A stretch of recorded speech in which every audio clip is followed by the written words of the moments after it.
Hey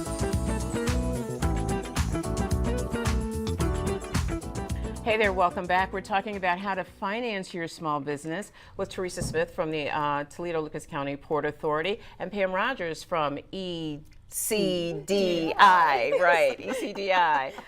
You were talking about the most popular program, financing program that you guys have, and it was the 504 loan program? Yes. So if I were interested in that, if somebody's interested in that, do they start with the Port Authority? Yes, they can start with us. We're a good starting place because we can, we've been doing this for many, many years. We have a loan expert, her name's Lori Cantrell, and she can absolutely guide the customer through the steps.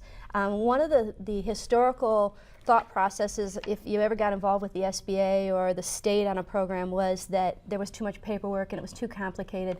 We've streamlined the process. It's very simple, and she's probably the first point of contact for a lot of customers because she can guide you through.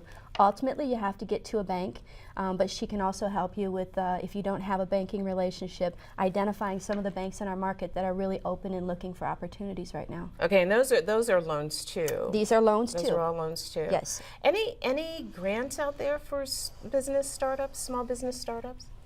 That's a tough one. Not that I'm aware of at this time. Really? Yeah. Nothing. Teresa, nothing that you can think of? We don't have anything for small businesses. The only program we have is a community initiative program that is for 501c3s, and that's for economic development. So that's a little bit of a different program, but right now there aren't any grants in our portfolio that we're offering.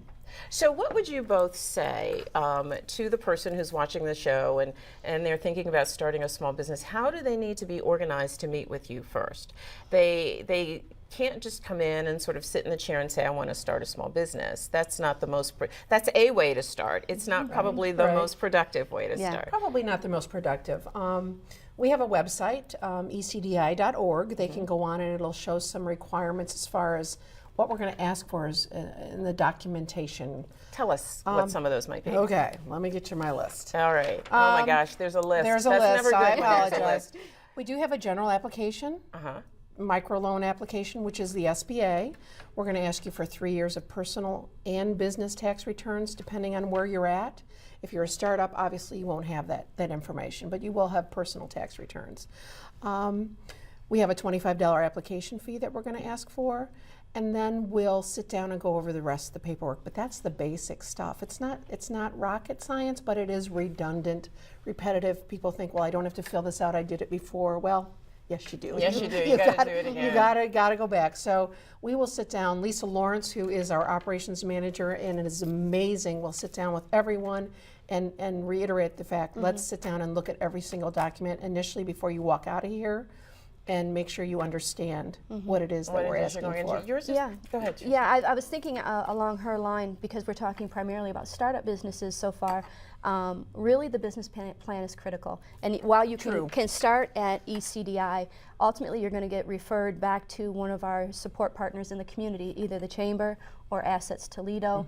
We're going to require a business plan for a startup. And a lot of people get overwhelmed by it, thinking, I don't know how to do a business plan, but there are resources in our community that can help you develop that business plan. And it's not just an exercise of, this is a document, check the box. It's really a map for the future success of your business. And that's why we're so, we talk a little bit about the heaviness of the paperwork, but it's really about ensuring your long-term success. We're not here as community partners just to give you a loan and walk away. We're vested in this community, and we want to make sure that the business that you get into is properly funded so that it can be successful, which is a little bit different than a typical banking relationship. And that's why it's so much important when we talk about the resources that you need. The business plan is sort of the starting point for any new business.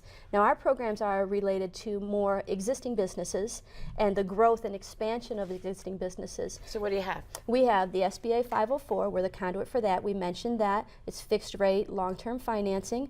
We also have the regional... Let me ask you quickly about that one, though. Because the bank is involved, is there any different level of scrutiny? Is there a higher level of scrutiny in the awarding of that loan as opposed to something from your place where there is no bank involvement? Yeah, absolutely. Absolutely. The existing customers that we're dealing with through the Port Authority for the 504 and the Regional 166 have to qualify for bank financing. So it's under the banking standards initially, but where we come in is we provide the bank the extra comfort they need to take on maybe a riskier deal. Because something they wouldn't ordinarily do. You're back in the deal. Yeah. We recently did a hotel. Hotels are not a high priority for most local banks. It was a $5 million plus project on C-Corp. Because the SBA came in with a $2.3 million guarantee, the bank was then willing to do it. So that's sort of the role we're playing. It's sort of a little bit different than what Pam plays, where she's actually dealing with folks that you have to be unbankable before, you know. But we're getting them ready to go back to a bank, and that's what we tell our clients. But they have to be unbankable when they come to see you. Not exactly. I mean, we know that a bank won't do a startup in most cases, but if you're an existing business and you've approached a bank and something has not gone right and you've been turned down, we will definitely step in at that time. But we want you to talk to your banker first. We want you to maintain your bank relationship because you're going to have a deposit account. You might need merchant services or credit card services. So you have to have that relationship. We get them ready to go back to a bank.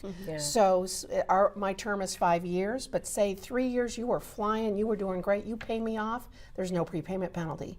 Now you can go back to your bank. Go back to your bank. Yeah, I want to say to folks too who've been watching the screen, we're showing you projects that the Port Authority is funding, but we are absolutely talking about any size business. We're not necessarily talking about starting a hotel. So just know that. That's just one of the projects that Teresa's group funds through the Port Authority. So you are getting folks ready to go back to the bank. Right, to be streamlined, to probably have a lower interest rate, to have that, they've earned that right now. To show some credibility to the funder, And so the banking industry can now have a way to not feel uncomfortable when somebody walks in. Now they can say, no, we can't help you right now, but let's get you started. Let's not turn them away, lose all that excitement that we want to build in this market.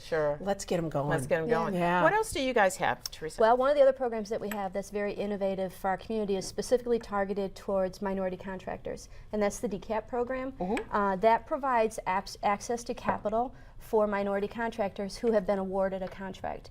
We have about 32 participants in the program right now, and the way the program works is once they're awarded a contract, they can access our capital to help pay for initial materials and to help offset labor costs, which is a huge barrier for contractors as they're trying to grow their business and to get larger contracts, because it's like the chicken before the egg. You know, how do I fund? How do I pay my people? Program. That's right. Yeah. So we've put out about $1.6 million in capital in the last year and a half. And we've got 32 participants, and it's a great resource. It's one of our innovative programs. It's targeted. You have to be a minority business. You have to be in the contracting field.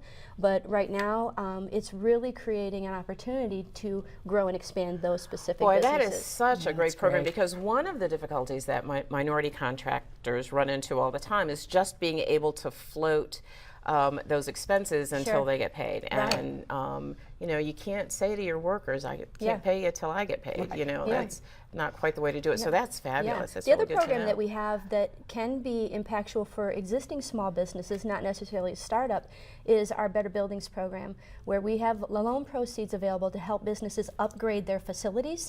And we can do loans as low as $25,000 up to multi-million-dollar projects to help improve the efficiency, which ultimately improves the cash flow of the business and makes it more viable. So if you already have an existing business and you have a building that is in need of upgrades, lighting or HVAC or insulation, roofing, those are all qualified expenses, and we do 100% financing. What's the term on those?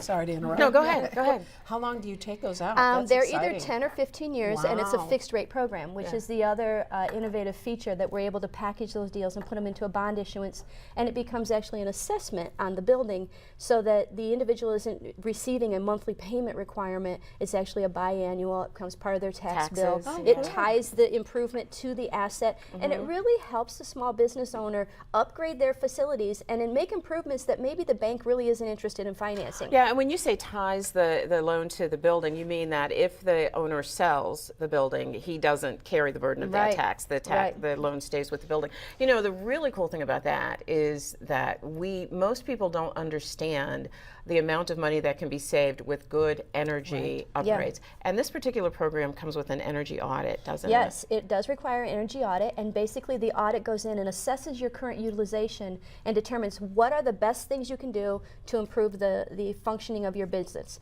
And then the owner has the option to pick and choose what improvements they make. They come back to us and say, here's what we'd like to do, here's how much money we need. We do an approval process internally, and we're really looking for ways to make businesses more viable and sustainable in our market. And this is one way that you can cut your costs and improve your asset. So would you guys say to people who are watching that if you have a small business, they start with you?